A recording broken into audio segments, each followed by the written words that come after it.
ডেটটা ছিল 24শে জুলাই, উল্টো রথের দিন। তো আমরা এখন যাচ্ছি কোথায়? সো হ্যালো এভরিওয়ান, কেমন আছেন সবাই? আশা করি খুব ভালো আছেন, আর আমিও খুব ভালো আছি।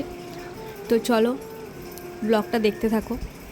তো আমরা আজকে এসেছি কালীঘাটে আমাদের গোপুদের আর মহাপ্রভুর জন্য ড্রেস কিনতে। তো আগের দিন যেহেতু কেনা হয়নি, তো আমরা দিনের দিনেই এসেছিলাম কিনতে। তো এই যে শ্রী জগন্নাথের আর কি মুকুট দেখাচ্ছিল, তো ওখানে ড্রেস আপ খুবই সুন্দর ছিল। তো আমরা ওখান থেকে কিছু ড্রেস কিনে নিয়েছিলাম। তো তারপর আমরা চলে এসেছিলাম খিদিরপুর রথের মেলাতে। আমি এতদিন শুনেছি কিন্তু কোনো দিন আসিনি, তো এই ফার্স্ট টাইম এই মেলাতে এসেছি।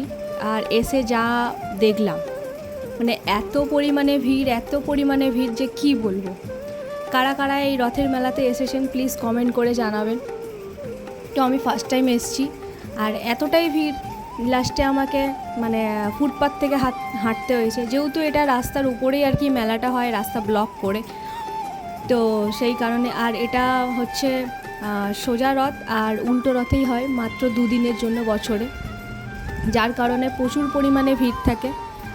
আর ওখানে জিনিসের দাম খুবই কম, 50 টাকা, 20 টাকা বা 100 টাকা এরকম দাম।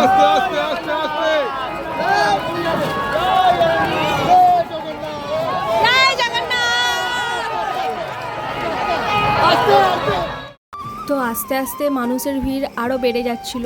এটা নাকি যত রাত হয় জিনিসের দাম কমতে থাকে আর মানুষের ভিড় বাড়তে থাকে। তো আমরা বিকেলবেলায় এসেছিলাম, তখন বাজে বিকেল 5টা, তখনই এই অবস্থা। তাহলে ভাবতে পারছেন সন্ধেবেলা কীরকমটা হতে পারে। তো তারপর দাদা এখানে গোলের জন্য পুজো দেবে বলে মিষ্টি আর ফুল কিনে নিয়েছিল, মালা। তো সবাই পরপর আর কি পুজো দিচ্ছিল। তো আমাদেরও পুজো দেওয়া হয়ে গেছে। তো মানুষের ভিড় আস্তে আস্তে আরও বাড়ছিল, মনে হচ্ছিলো এখান থেকে কতক্ষণে বেরোবো, চারিদিকে ভিড় হয়ে গেছিলো এত। তো কারা কারা এই জগন্নাথ দর্শনে এসেছিলেন প্লিজ কমেন্টে জানাবেন, আর এই রথের মেলাতে এসেছিলেন সেটাও কমেন্ট করে জানাবেন। তো আমার তো এখানে গিয়ে খুবই ভালো লেগেছে, আমি এই প্রথমবার আর কি এসেছি। তো সবাই একবার বলো জয় শ্রী জগন্নাথ। তো তারপর পুজো দেওয়া হয়ে যেতে আমরা আর কি বেরিয়ে যাচ্ছিলাম। তো এইখানে 50 টাকা করে, 100 টাকা করে লেগিংস বিক্রি হচ্ছিলো, তো সেটাই আর কি দেখছিলাম। তো তারপর চলে এলাম আমরা বাড়িতে।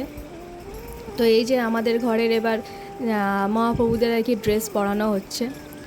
তো আজকের মতো ভিডিওটা এইটুকুই, দেখাচ্ছে পরের একটি ভিডিও।